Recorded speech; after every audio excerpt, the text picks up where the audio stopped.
வாழ்க வளமுடன். ஓம் நமச்சிவாய. அனைத்து தமிழ் உள்ளங்களுக்கும் வணக்கம். நாம் இந்த பதிவில் பெயர்ச்சியாகும் சுக்கிர பகவானால் உங்கள் வாழ்வில் ஏற்படக்கூடிய சுப மற்றும் அசுப பலன்கள் என்ன என்பதனையும், அசுப பலன் ஏற்படுமாயின் ராசிக்காரர்கள் செய்ய வேண்டிய பரிகாரம் என்ன, வழிபட வேண்டிய தெய்வம் யார், வழிபடும் முறை என்ன என்பதனை பற்றியும் விரிவாக காண்போம்.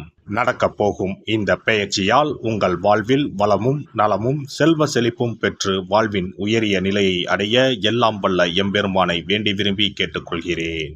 சுக்கிர பகவான் செல்வம், மகிழ்ச்சி மற்றும் புகழை அள்ளித் தருபவர். மற்ற கிரகங்களைப் போலவே சுக்கிரனும் தனது ராசியை மாற்றுவார். சுக்கிரன் என்றால் இன்பம். மனித வாழ்க்கையில் அன்பு, பாசம், காதல் ஆகிய 3 இன்பங்களை அளிக்கக்கூடியவர் சுக்கிர பகவான். சுக்கிரன் சுகபோகங்களின் அதிபதி. சுக்கிர பகவான் மனைவி யோகம் தருபவர். ஆணுக்கு மனைவியை பற்றியும் பெண்ணுக்கு மன வாழ்க்கையை பற்றியும் சொல்லுகின்றவர்.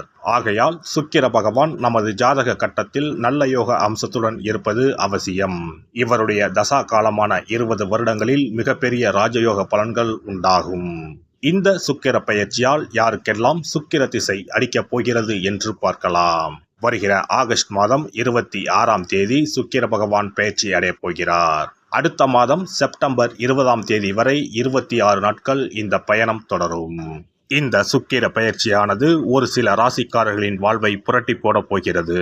துரோகத்தால் பிரிந்த கணவன் மனைவி, சகோதர சகோதரிகள் உறவு ஒன்று சேரப் போகிறது.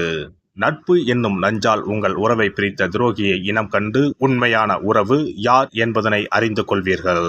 நஷ்டம் மட்டுமே பார்த்த வியாபாரிகள் திடீர் லாபத்தை அடைய உள்ளீர்கள். திடீர் லாட்டரி அடித்தது போல் லாபம் இரட்டிப்பாகும். சனி பார்வையினால் ஏற்படும் காம சிந்தனைகள் இந்த சுக்கிர பெயர்ச்சியால் சரியாகும். தகாத பெண் உறவை தவிர்த்து ஆன்மீக பயணத்தை தொடர்வீர்கள். சதி எதுவாக இருந்தாலும் அதை முறியடிப்பது சிவனின் விதியாகும். சிவனின் துணை இருந்தால் எதிரில் யமனே வந்தாலும் சமாளித்து வெற்றியடையலாம். இனி உங்கள் ராசிக்கான பலன்கள் என்ன என்பதனையும் அதற்கான பரிகாரம் என்ன என்பதனையும் காண்போம். மீன ராசி அன்பர்களே, இந்த காலகட்டத்தில் குடும்பத்தில் மகிழ்ச்சியும் உற்சாகமும் காணப்படும். எதிரிகளின் சூழ்ச்சிகளை முறியடிப்பீர்கள்.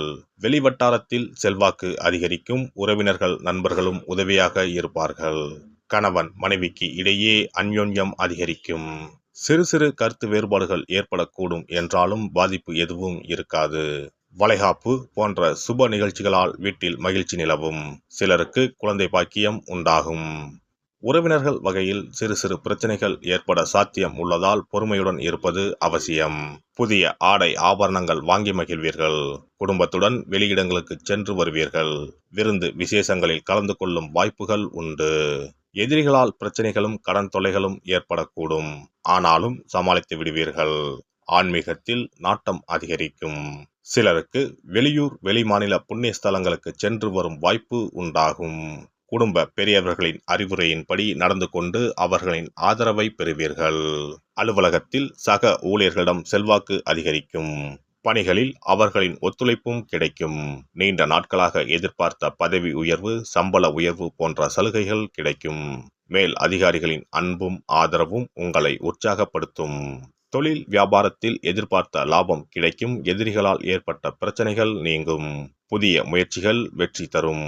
வியாபாரத்தை விரிவுபடுத்தும் எண்ணம் இருந்தால் அதற்கான முயற்சிகளில் இந்த காலகட்டத்தில் ஈடுபடலாம். குடும்பத்தை நிர்வகிக்கும் பெண்களுக்கு உறவினர்களிடையே மதிப்பும் மரியாதையும் அதிகரிக்கும். தோழியர்கள் வட்டாரத்தில் உங்கள் செயல்பாடுகள் பாராட்டப்படும். கணவரின் அன்பும் ஆதரவும் மனதுக்கு மகிழ்ச்சியை தரும். பணிக்கு செல்லும் பெண்களுக்கு அலுவலகத்தில் புதிய பொறுப்புகள் கிடைக்கும். கலைத்துறையினருக்கு வீண் அலைச்சல், காரிய தாமதம் ஏற்படலாம். புதிய முயற்சிகளை தள்ளி போடுவதும் நல்லது. காரிய அனுகூலம் ஏற்படும். உணர்ச்சிகரமாக பேசி மற்றவர்களை கவர்வீர்கள். எல்லாவற்றிலும் எதிர்பார்த்த நன்மைகள் உண்டாகும். பணவரத்து கூடும். அரசியல் துறையினருக்கு கொடுக்கல் வாங்கலில் இருந்த பிரச்சனைகள் தீரும். நீண்ட நாளாக இருந்த கஷ்டம் நீங்கும். எதையும் செய்து முடிக்கும் சாமர்த்தியம் உண்டாகும். அரசாங்கம் மூலம் லாபம் ஏற்படும். வெளியூர் அல்லது வெளிநாட்டு பயணம் சாதகமாக இருக்கும். மாணவர்களுக்கு கல்வியில் முன்னேற்றம் காண முழு மூச்சுடன் செயல்படுவீர்கள். எதிர்காலம் பற்றிய சிந்தனை மேலோங்கும். சிவபெருமானை வணங்கி வர எல்லா காரியங்களும் நல்லபடியாக நடக்கும். குடும்பத்தில் இருந்த பிரச்சனைகள் தீரும். வியாழக்கிழமைகளில் நவகிரக சன்னதியில் குரு பகவானுக்கு நெய் தீபம் ஏற்றி அர்ச்சனை செய்து வழிபடுவது நன்மையை தரும். சிறப்பு தொகுப்பு. கழுத்தை நெரிக்கும் கடன் பிரச்சனையால் கஷ்டப்படுபவர்களுக்கு எளிய பரிகாரங்கள் உள்ளன. ருண, ரோக, சத்ரு இந்த மூன்றுமே மனிதர்களை வெல்லக்கொள்ளும். அதிலும் கடன் பிரச்சனை கவலையை ஏற்படுத்தி மனிதர்களை கலங்க வைத்துக் கொள்ளும். கடன் பிரச்சனையால் கஷ்டப்படுபவர்களுக்கு எளிய பரிகாரங்கள் உள்ளன. இந்த எளிய பரிகாரங்களை நம்பிக்கையோடு செய்தால் நிச்சயம் பலன் கிடைக்கும். ஒருவரின் ஜாதகத்தில் 6ஆம் இடம் கடன் ஸ்தானத்தை குறிக்கும். கடன் பிரச்சனையால் இன்றைக்கு பலரும் தற்கொலை செய்து கொள்கின்றனர். சக்கரத்தாழ்வார் அருள் இருந்தால் கண்டிப்பாக கடன் பிரச்சனைகள் நீங்கும். பெருமாள் கோவிலுக்கு சென்று சனி மற்றும் புதன் கிழமைகளில் சக்கரத்தாழ்வார் சன்னதியில் துளசி மாலை சாற்றி 12 முறை வலம் வர வேண்டும். ஒவ்வொரு முறை வலம் வரும் பொழுதும் கடன் தீர்வதற்கு மனமுருக நம்பிக்கையோடு வேண்டிக் கொள்ள வேண்டும். தொடர்ந்து 12 வாரங்கள் செய்தாலே கடன் பிரச்சனை தீர்ந்து மன நிம்மதி ஏற்படும்.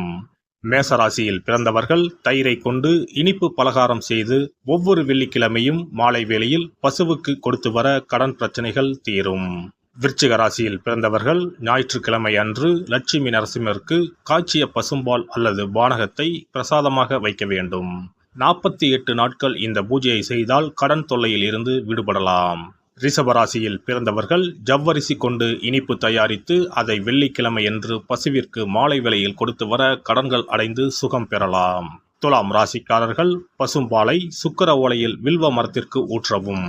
24 வெள்ளிக்கிழமை செய்திட நிச்சயமாக கடன் தீரும். வெள்ளிக்கிழமையில் அரச மரத்தடி விநாயகருக்கு அகலில் 11 தீபமும் 11 முறை வலம் வந்தும் வழிபட்டால் கடன் தீரும். மிதுன ராசிக்காரர்கள் தினசரி சிறிது தயிர் சேர்த்து குளித்து வரவும். கடன்கள் நீங்கும். மாலை வேளையில் சூரிய தரிசனம் அஸ்தமனத்துக்கு முன் செய்து வரவும். கன்னி ராசிக்காரர்கள் சனிக்கிழமைகளில் உளுந்து வடை தானம் செய்யவும். அதை நீங்கள் உண்ணக்கூடாது. மேலும் துளசிக்கு தினசரி நீர் வார்த்து ஒரு மண் அகலில் நல்லெண்ணெய் விளக்கேற்றி வைக்க ருண நிவாரணம் பெறலாம். கடகராசிக்காரர்கள் ஒவ்வொரு ஞாயிறும் சிறிது வெள்ளக்கட்டியை ஓடும் நீரில் விழவும். கடன்கள் வெள்ளம் போல கரைந்துவிடும். சிம்ம ராசியில் பிறந்தவர்கள் ஒவ்வொரு சனிக்கிழமையும் அரச மரத்தடியில் மண் அகலில் நல்லெண்ணெய் ஊற்றி கருப்பு திரி கொண்டு 8 விளக்குகள் ஏற்றி வர கடன்கள் அழிய வழி பிறக்கும். மகர ராசிக்காரர்கள் சனிக்கிழமைகளில் எள்ளுருண்டை செய்து பலருக்கு தானமாய் கொடுத்து வர கடன் தொல்லைகள் நீங்கும். கும்பராசிக்காரர்கள் வியாழன் மாலை 6 மணிக்கு குங்குமப்பூ சேர்த்த பாதாம் கீர் செய்து மகா விஷ்ணுவுக்கு நிவேதனம் செய்து முதலில் தான் அறிந்துவிட்டு பின்பு மற்றவருக்கும் தானமாய் கொடுத்து வர கடன்கள் மலமளவென அடைபடும். தனுசு ராசிக்காரர்கள் செவ்வாய்க்கிழமைகளில் ஆலய பணிகளுக்கு செங்கல்கள் முடிந்த அளவு வாங்கி கொடுக்க கடன்கள் அடைந்து நிம்மதி பெறலாம். மீன ராசிக்காரர்கள் செவ்வாய்க்கிழமை அன்று மதியமோ இரவோ நோயாளிகளுக்கு சப்பாத்தியை தானமாக கொடுத்து வர கடன்கள் வேகமாக அடைய ஆரம்பிக்கும்.